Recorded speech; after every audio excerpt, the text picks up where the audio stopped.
Hello student, welcome back to my channel SST hunt. मैं आ चुका हूं आप सभी क्लास 10th के बच्चों के लिए सिविक्स का चैप्टर 1 का फर्स्ट एपिसोड लेके, जिसमें हम लोग सिविक्स का चैप्टर 1 पावर शेयरिंग पढ़ने वाले हैं। ठीक है, जैसा कि एज यूजुअल आप सभी लोगों को प्रॉमिस किया गया था कि ऑन मंडे ऑनवर्ड से आपका क्लास स्टार्टेड होने वाला है, और ऑब्वियसली हम स्टार्ट कर चुके हैं। आप सभी लोग सोशल साइंस का टेंशन छोड़ दीजिए। सोशल साइंस में मैं जितना बता रहा हूं, जैसा बता रहा हूं वैसा करते चले जाइए। आपका जो बोर्ड है वो बहुत ज्यादा अच्छा एग्जाम जाएगा, उसके लिए आप टेंशन फ्री रहिए। ठीक है, वन शॉट पे कभी मत भागिएगा बाबू। वन शॉट कब है ना, जब आप एक फाउंडेशन कोर्स को कंप्लीट करते हैं, आफ्टर दैट आप वन शॉट पे जाते हैं। वो मैं ही यहाँ पे करूंगा, उसका टेंशन नहीं लेना। पहले आप मेरे से फाउंडेशन पढ़ लीजिए, उसके बाद फिर मैं आपको वन शॉट डालता रहूंगा। ठीक है, पढ़ने का तरीका क्या होगा, एक वीडियो आएगा, मैं उसमें आपको बताऊंगा कि आपको मेरे साथ सोशल साइंस को कैसे पढ़ना है। आज मंडे को आपको वीडियो ऐसे ही बिना टाइम का मिल गया, लेकिन नेक्स्ट ट्यूसडे से आपका एक टाइम फिक्स कर दिया जाएगा और हर दिन उसी टाइम पे आपको उस वीडियो को रिलीज किया जाएगा। वन स्टॉप सॉल्यूशन है हमारा ये एसएसटी हंट। क्यों? क्योंकि पढ़ने के साथ साथ हम लोग ये भी देखते हैं कि प्रीवियस ईयर क्वेश्चन पेपर में कौन सा क्वेश्चन पूछा गया है और कौन सा क्वेश्चन आपके लिए कितना ज्यादा इंपॉर्टेंट है। क्लियर है ना? तो विदाउट वेस्टिंग टाइम सेशन को स्टार्ट करते हैं। जैसा कि आप देख पा रहे हैं, हमारा जो आज का चैप्टर है वो है पावर शेयरिंग। तो पावर शेयरिंग को समझने से पहले हम लोग कुछ बेसिक चीजों पर ध्यान देते हैं कि पावर शेयरिंग होता क्या है। पावर शेयरिंग का मतलब ये होता है जैसे कि मेरे पास कुछ पावर्स हैं और कुछ पावर्स को मैं अपने फ्रेंड्स के साथ शेयर कर दूं, तो वो है क्या, पावर को मैंने शेयर किया, it means power sharing. Same government भी क्या करती है, हर एक कंट्री में अलग अलग गवर्नमेंट में रूल करने का तरीका अलग अलग होता है। ठीक है, तो हम लोग इसमें श्रीलंका और बेल्जियम एक कंट्री है, दोनों के मीडियम से ये जानने वाले हैं कि आखिरकार पावर को कैसे शेयर किया जा सकता है और कितनी टाइप्स में शेयर किया जा सकता है, उसी को हम लोग यहाँ पढ़ने वाले हैं। ठीक है ना? तो ये पावर शेयरिंग आई थिंक आपको थोड़ा सा समझ में आया होगा कि पावर को कैसे शेयर किया जा सकता है। लाइक आपके पास कुछ सामान होता है घर पे, मान लीजिए 5 चॉकलेट आया तो 5 चॉकलेट्स में मम्मी बोलती है कि मिल बांट के खाओ, तो आप क्या करते हैं, अपने चॉकलेट्स को अपने जो भी ब्रदर है सिस्टर है उसके साथ आप क्या करते हैं, बांट के खाते हैं। तो पावर को भी क्या करना, शेयर करना, ये पावर शेयरिंग है। सिंपल। पहले इस चैप्टर में पढ़ने क्या वाले हैं, पहले ध्यान से समझ लीजिए। इस चैप्टर में टोटल हम लोग 5 टॉपिक पढ़ेंगे। कितने टॉपिक? 5 टॉपिक पढ़ेंगे। One is location and ethnic composition of Belgium. ठीक है, दूसरा पढ़ेंगे location and ethnic composition of Sri Lanka. ठीक है, अब एथनिक कंपोजिशन क्या है वो हम आगे बात करेंगे। बस 2 टॉपिक ये है। ठीक है, जिसमें हम लोग बेल्जियम में कौन कौन से लैंग्वेज को बोलने वाले लोग रह रहे हैं वो पढ़ेंगे, फिर हमारा श्रीलंका में कौन कौन से लैंग्वेज को बोलने वाले लोग रह रहे हैं उसको पढ़ेंगे, फिर मेजोरिटिज्म इन बेल्जियम। बेल्जियम नहीं होगा बाबू, यहाँ पे श्रीलंका होगा। क्या होगा? श्रीलंका। इसको क्रॉस कर लीजिएगा, बाय प्रिंट हो गया यहाँ पे श्रीलंका कर लीजिएगा। क्या कर लीजिएगा? श्रीलंका। ठीक है, तो देखेंगे श्रीलंका में एक मेरिटिज्म कॉन्सेप्ट को यूज किया गया था, तो वो टॉपिक को हम लोग देखेंगे। फिर बेल्जियम में देखेंगे एकोमोडेशन मॉडल को यूज किया गया था, तो यहाँ बेल्जियम का एकोमोडेशन मॉडल क्या था उसको देखेंगे। फिर इसमें देखेंगे कि एकोमोडेशन मॉडल जो था वो बहुत अच्छा मॉडल था, तो यहाँ पे इससे क्वेश्चन भी बन जाएगा, why power sharing is desirable. तो पावर शेयर करना क्यों सही है, क्योंकि श्रीलंका का जब स्टोरी देखेंगे ना, तो वहां देखेंगे जो मेजोरिटी है ना वही डोमिनेट करने लगा किसके ऊपर, सिटीजन के ऊपर।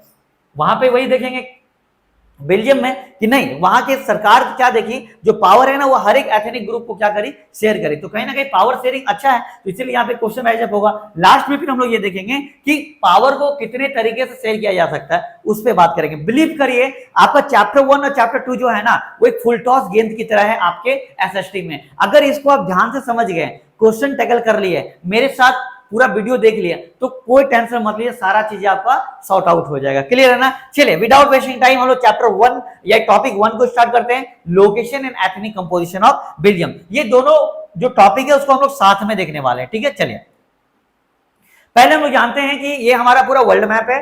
पूरे वर्ल्ड में हमारा जो बेल्जियम है वो कहां एग्जिस्ट करता है, तो देखिए यहाँ पे एक येलोइश टाइप का आपको ये यहाँ पे दिख रहा होगा कंट्री, ये है हमारा बेल्जियम। ये है हमारा क्या, बेल्जियम। ये क्या है, बेल्जियम कंट्री है।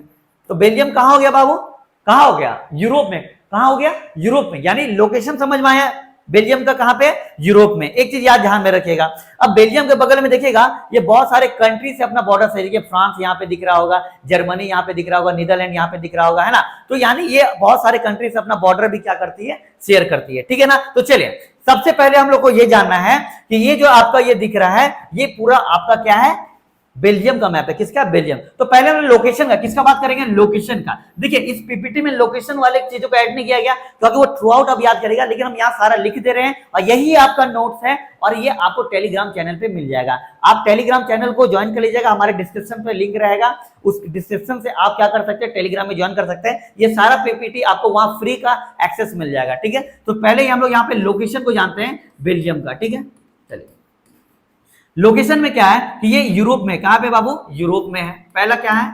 यूरोप में, ठीक है। सेकंड की बात करें तो ये जो हमारा बेल्जियम है, इसकी जो ये जो एरिया है, इसका एक तरीका से लेस देन का है हरियाणा। हमारे कंट्री का एक स्टेट है ना हरियाणा, तो हरियाणा से एरिया में भी ये क्या है? छोटा है। क्या है? छोटा है, यानी स्मॉलर देन हरियाणा, ठीक है, स्मॉलर देन हरियाणा, ठीक है। यानी सोचिए हमारा हरियाणा एक स्टेट है, उससे भी एक छोटा कंट्री है। सोचिए कितना छोटा कंट्री है ये, ठीक है। दैट्स व्हाई आप लोग इसको रिकॉग्नाइज नहीं करते हैं, है ना। उसके बाद इसका पॉपुलेशन कितना, क्योंकि जब बेल्जियम है तो बेल्जियम में लोग रह रहे होंगे। जैसे भारत की पॉपुलेशन है 140, तो सर बेल्जियम की पॉपुलेशन कितनी है? तो हाफ ऑफ दी हरियाणा। कितना है? Half of the Haryana. तो हरियाणा कितना है? 2 करोड़ है, तो बेल्जियम का कितना हो जाएगा? 1 करोड़। कितना? 1 करोड़, यानी half of Haryana, half of Haryana. यहां तक क्लियर हुआ? यानी हाफ ऑफ हरियाणा का मतलब कितना हो गया? 1 करोड़। अब ये सही सब क्यों बता रहे हैं? कभी क्वेश्चन पूछा गया, कैसा क्वेश्चन मतलब आगे बताएंगे, ठीक है। अब इसका नेबरिंग कंट्री का बात करें, नेबरिंग कंट्री कौन कौन से हैं? तो आपसे पूछा गया है प्रीवियस ईयर क्वेश्चन पेपर में कि जो आपका बेल्जियम है वो कौन कौन से कंट्री से अपना बॉर्डर शेयर करती है, ठीक है ना। तो पहला आपका है नीदरलैंड। कौन सा है? नीदरलैंड, ठीक है। दूसरा है आपका बाबू लग्जमबर्ग। क्या है? लग्जमबर्ग, ठीक है। तीसरा जो आपका फ्रांस है, यहां पे किसके साथ शेयर करती है? फ्रांस, ठीक है। और यहां पे कौन है बाबू? जर्मनी। कौन है? जर्मनी। तो यानी कौन कौन से कंट्री, एकदम देखिए कुछ चीजें ऐसे होती है जो वीडियो में याद हो जाना चाहिए, मेरे साथ साथ आप लोग रिपीट करिएगा। क्या क्या?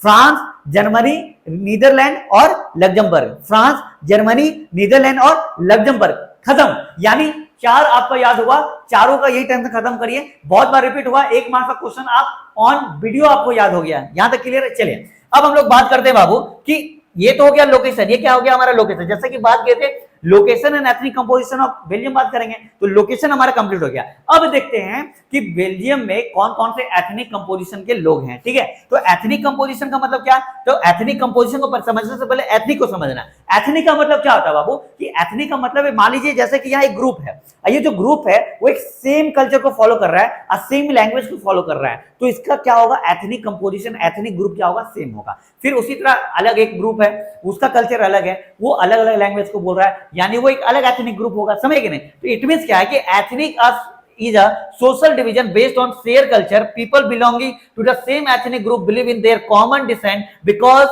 of similarities of physical type or of culture or both. यानी क्या बोला गया कि एथनिक जो होता है वो एक सोशल डिवीजन का एक ग्रुप है जिसका कॉमन डिसेंट यानी कल्चर जो होगा वो सेम होगा और लैंग्वेज वगैरह भी सारा क्या होता है? सेम होता है। वही क्या कहलाता है? एथनिक। क्या कहलाता है? एथनिक। तो अब सवाल ये उठता है कि सर बेल्जियम में कौन कौन सा एथनिक कंपोजिशन है? तो बेल्जियम में जो बेसिकली एथनिक कंपोजिशन है वो 3 है। क्या है बाबू? 3 है। देखिए एक रीजन है, ये रीजन जो है बाबू ये कहलाता है फ्लेमिश रीजन। कौन सा रीजन?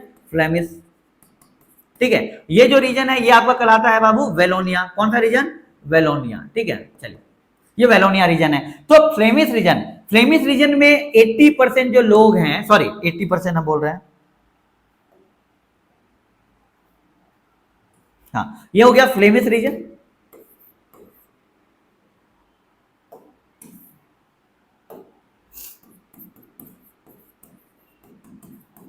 ये फ्लेमिश रीजन है। यहां पे 59% जो लोग हैं वो डच लैंग्वेज, कौन सा लैंग्वेज बोलते हैं? Dutch language. यानी एक एथनिक कंपोजिशन मिला।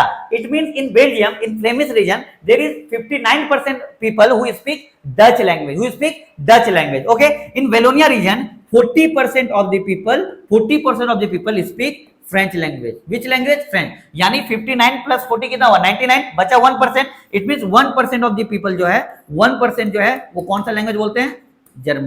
जर्मन। कौन सा लैंग्वेज? जर्मन। इट मीन अब एक बात समझिए, क्योंकि नीदरलैंड में रहने वाले लोग, लग्जमबर्ग में रहने वाले लोग डच बोलते हैं, तो इस कंट्री का इफेक्ट इस पर ही पड़ा, तो इसलिए यहाँ के लोग क्या बोल रहे हैं? डच लैंग्वेज बोल रहे हैं। ये फ्रांस है तो फ्रांस इसके बगल में कंट्री है ना, इससे बॉर्डर शेयर करता है ये कंट्री, तो फ्रांस के लोग फ्रेंच बोलेंगे। तो यहाँ पे देखिए फ्रेंच बोलने वाले लोग कितने हैं, 40% है। और यहाँ पे बगल में जर्मनी है, तो जर्मनी में रहने वाले लोग जर्मन लैंग्वेज बोलते हैं, इसलिए इस कंट्री में थोड़ा सा इफेक्ट पड़ा जर्मन। जैसे हमारा कंट्री है ना भारत, भारत के बगल में देखिए क्या बांग्लादेश, क्या है बांग्लादेश, तो बांग्लादेश का थोड़ा सा इफेक्ट पड़ा है, इसलिए वेस्ट बंगाल के लोग बंगाली बोल रहे हैं। सदर्न साइड में जाइएगा तो वहां श्रीलंका है, श्रीलंका लोग क्या बोलते हैं, सिन्हला, तो सिन्हला का थोड़ा इफेक्ट कहां पड़ता है, इंडिया में पड़ता है, इसीलिए तमिलनाडु के लोग तमिल बोलते हैं। समझ आ रही किनारे, तो सेम ऐसा ही है, समझे कि नहीं। इट मींस आपको ये समझ में आया कि यहाँ का जो एथनिक कंपोजिशन है वो फ्लेमिश रीजन में डच 59%, वेलोनिया रीजन में रहने वाले जो लोग हैं वो 40% फ्रेंच लैंग्वेज को बोलते हैं और 1% जो जर्मन लैंग्वेज को बोलते हैं। यही चीज यहाँ लिखा गया, देखिए कि 59% live in the Flemish region and speak Dutch language, another 40% people live in Wallonia region and speak French language, remaining 1% of the Wallonia speak German language। Clear है ना, इसका कौन रीजन कुछ नहीं है, बस जर्मन बोलने वाले लोगों की संख्या बहुत कम है इसलिए, ठीक है। यानी एक बात आपको समझ में आ गया कि मेजोरिटी कौन हो गया, मेजोरिटी में कौन हो गया, डच, ये क्या हो गया, मेजोरिटी पूरे कंट्री का मेजोरिटी हो गया, ठीक है। और पूरे कंट्री में माइनॉरिटी कौन होगा, फ्रेंच और जर्मन। समझिए जैसे कंट्री हमारा भारत है ना, भारत का कैपिटल दिल्ली है, जैसे भारत का एथनिक कंपोजिशन बात करें तो बोलेंगे कि सब पूरे कंट्री का जो मेजोरिटी है वो कौन है, हिंदी है, क्या है, हिंदी। 40% लोग क्या बोलते हैं, हिंदी लैंग्वेज बोलते हैं, ठीक है। तो उसी तरीके से बात करें पूरे कंट्री का जो मेजोरिटी वो डच है। लेकिन अगर बात करें सर इंडिया की कैपिटल न्यू दिल्ली है, तो न्यू दिल्ली का कंपोजिशन अलग होगा, वहां पे लैंग्वेज बोलने वाले लोगों की संख्या अलग अलग होगी। तो इसी तरीके से देखिएगा ये जो हमारा बेल्जियम है, बेल्जियम की कैपिटल क्या है, ब्रुसेल्स, क्या है बाबू, ब्रुसेल्स। बेल्जियम की कैपिटल क्या है, ब्रुसेल्स। तो ब्रुसेल्स जो कैपिटल है, देखिए यहाँ पे जो ये आपको ऑरेंज टाइप का है ना, ब्रुसेल्स है। तो ब्रुसेल्स में जस्ट अपोजिट है क्या, 80% पीपल जो है वो कौन सा लैंग्वेज बोलते हैं, फ्रेंच। कौन सा लैंग्वेज बोलते हैं, फ्रेंच, है ना। और 20% पीपल जो है वो कौन सा लैंग्वेज बोलते हैं, डच। यानी कैपिटल सिटी में अपोजिट है, कैपिटल सिटी में मेजोरिटी कौन है, कैपिटल सिटी में मेजोरिटी है फ्रेंच, 80% पीपल, ओके क्लियर है ना। 20% पीपल जो है वो यहाँ पे वो कौन सा लैंग्वेज बोलते हैं, डच। कहां पे, ब्रुसेल्स में। यानी ऑल ओवर द कंट्री का किसका, कंट्री का बात करें तो मेजोरिटी कौन हुआ, डच, है ना। अगर बात करें माइनॉरिटी कौन हुआ तो हो गया फ्रेंच। क्या हो गया, French and German. Any problem, ठीक है। अब बात करेंगे कहां पे, कैपिटल सिटी का, कैपिटल का बात करेंगे तो कैपिटल में मेजोरिटी कौन हो गया, फ्रेंच, है ना। और माइनॉरिटी कौन हो गया, डच। समझिए जस्ट अपोजिट हो गया, यहां तक क्लियर है। वही चीज यहां लिखा गया है कि in the capital city Brussels 80% people speak French while 20% are Dutch speaking. समझ आई कि नहीं, यहां तक क्लियर हो गया, आई होप क्लियर होगा। अब टेंशन मत लीजिए, एक टॉपिक हमारा यहां कंप्लीट हुआ, एथनिक कंपोजिशन ऑफ बेल्जियम, ठीक है, और लोकेशन ऑफ बेल्जियम। अब इससे हम आपके क्वेश्चन दिखाते हैं जो प्रीवियस ईयर क्वेश्चन पेपर में आपका आया हुआ है, ठीक है। देखिए बेसिकली हमारा कितना क्वेश्चन, 3 कैटेगरी का क्वेश्चन बनेगा, ध्यान से सुन लीजिएगा। 3 कैटेगरीज ऑफ क्वेश्चन बनेगा। एक ऐसा कैटेगरी का क्वेश्चन बनेगा जिसमें हम आपको बोलेंगे बाबू इस क्वेश्चन के बगल में PYQ लिख लीजिए। इट मींस ये क्वेश्चन जो है वो मल्टीपल टाइम्स आपका बोर्ड में आया हुआ है। एक क्वेश्चन हम ऐसा बोलेंगे जो कि नॉर्मली लिखवा देंगे कि हाँ ये क्वेश्चन लिख लीजिए, ज्यादा इंपॉर्टेंट नहीं है, ठीक है ना। तो आप ऐसे ही लिख लीजिएगा क्वेश्चन, और उसके बगल में कुछ मत लिखिएगा। फिर एक क्वेश्चन ऐसा लिखवाएंगे जो कि कभी बोर्ड में आया नहीं है, लेकिन जब बोर्ड में आने का चांसेस क्या रहेगा, बहुत ज्यादा रहेगा, वो पूछा जा सकता है। तो 3 कैटेगरी का क्वेश्चन बनेगा, ठीक है। तो अभी जो टॉपिक पढ़े उससे पहला क्वेश्चन लिखिए। पहला क्वेश्चन आप लोग का लिखिएगा कि what is the ethnic composition of Belgium, हो जाएगा। व्हाट इज द एथनिक, यहां पे बगल में बाबू PYQ, यानी ये मल्टीपल टाइम्स क्वेश्चन रिपीट हुआ है। अगर क्वेश्चन आया तो ये क्वेश्चन रिपीट होगा बाबू, क्लियर है ना। चले, और एक क्वेश्चन ऑब्जेक्टिव आता है normal, from which country Belgium share their border. चलिए ये 1 मार्क्स का क्वेश्चन पूछा जाता है, ये बहुत बार रिपीट हुआ है, ये दोनों PYQ क्वेश्चन पूछा गया। यानी देखिए कितना अच्छा सॉल्यूशन है बाबू, एक क्वेश्चन पढ़े और एक क्वेश्चन में आपको ये पता चला कि पूरा थ्योरी क्या है और थ्योरी के साथ साथ क्या क्या क्वेश्चन PYQ में पूछा गया। अब क्या चाहिए, अब क्या चाहिए, सारा का सारा लेक्चर तो यहीं पर कंप्लीट हो रहा है, आपको अपने से कुछ करना ही नहीं है, जो भी आपका सीधा है वो नोट्स के टाइप का फॉर्म यहाँ पे आपको मिल जा रहा है। ठीक है, चलिए इसी में लोकेशन और जो आपका एथनिक कंपोजिशन है उसी में एक आपका और यहाँ पे टॉपिक है। क्या टॉपिक है, सिंपल समझिए, आप क्या देखे कि पूरे कंट्री में मेजोरिटी कौन था, डच स्पीकिंग, लेकिन कैपिटल सिटी में कौन था, फ्रेंच था ना, तो कहीं ना कहीं मेजोरिटी कोई पूरे कंट्री में अलग है ना, और कैपिटल सिटी में मेजोरिटी अलग है, तो दोनों के बीच में टेंशन क्रिएट होगा कि नहीं होगा। ठीक है, तो यहाँ पे एक टेंशन, यहाँ पे एक क्वेश्चन बन जाता है, what were the reason of tension between Belgian speaking community, sorry Dutch speaking community and French speaking community in Belgium. ठीक है, तो सिंपल है, जो टेंशन है बाबू सिंपल आपको समझ में आएगा कि आप देखिएगा the minority French speaking community was relatively rich and powerful. आप देख रहे हैं पूरे कंट्री में जो फ्रेंच हैं वो माइनॉरिटी है, और फ्रेंच जो माइनॉरिटी है वो क्या है, रिच है और क्या पावरफुल है। तो जो मेजोरिटी होगा उससे वो टेंशन होगा कि नहीं होगा, उसको लगेगा ही। आपके आसपास देखिए इसकी संख्या कम है, ज्यादा अमीर है, तो आपको भी गुस्सा आता होगा थोड़ा थोड़ा। तो ये टेंशन का कारण ये पहला। ठीक है, and this was resented by the Dutch speaking community who got the benefit of economic development and education much later. और यही रिसेंटेड मतलब नापसंद था, किसको, डच स्पीकिंग कम्युनिटी को, समझे कि नहीं। हालांकि ये बाद में जाके ये लोग इकोनॉमिक डेवलपमेंट और एजुकेशन बाद में जाके मिल जाता है, लेकिन ये इसका रीजन था टेंशन। तो ये पहला कारण, ये क्या है, पहला, दो पॉइंट अलग अलग है लेकिन ये पहला रीजन है। पहला क्या कि जो डच स्पीकिंग पीपल थे, है ना, वो रिसेंटेड थे किससे, फ्रेंच से। Why, because French were powerful and rich, that's why पहला कारण है दोनों के बीच के टेंशन का।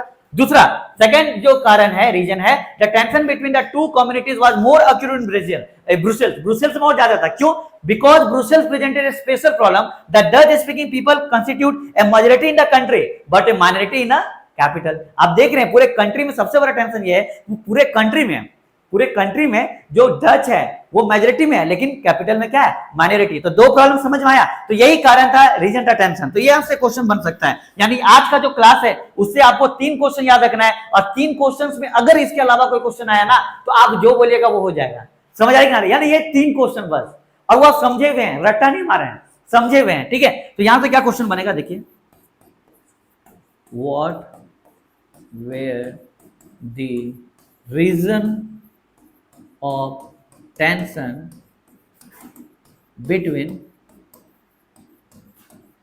the Dutch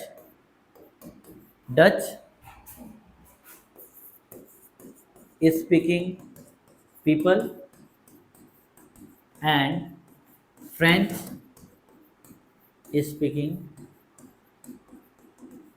people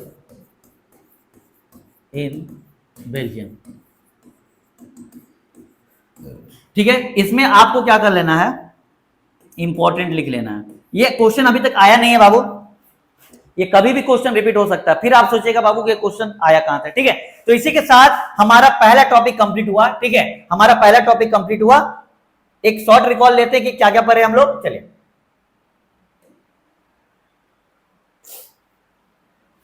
हम लोग आज क्या पढ़े, सिंपल पढ़े, location and ethnic composition of Belgium. ठीक है, लोकेशन में क्या देखे, लोकेशन में देखे यूरोप में एग्जिस्ट करता है। ठीक है, स्मॉलर देन हरियाणा, इसका एरिया जो स्मॉलर है, हाफ ऑफ द हरियाणा, यानी इसका पॉपुलेशन कितना, 1 करोड़ है। आप देखिए इसका जो नेबरिंग कंट्री नीदरलैंड, ठीक है, नीदरलैंड, लग्जमबर्ग, है ना, और यहाँ फ्रांस, है ना, और यहाँ पे जर्मनी, फ्रांस जर्मनी। ठीक है, यहाँ पे समझ में आई। यानी अब एक बात समझिएगा, यहाँ की लॉजिक है, नीदरलैंड में डच तो इसलिए डच, फ्रांस में फ्रेंच लैंग्वेज इसलिए फ्रेंच, यहाँ जर्मनी में जर्मन लैंग्वेज इसलिए जर्मन। ठीक है ना, तो ये है आपका लोकेशन।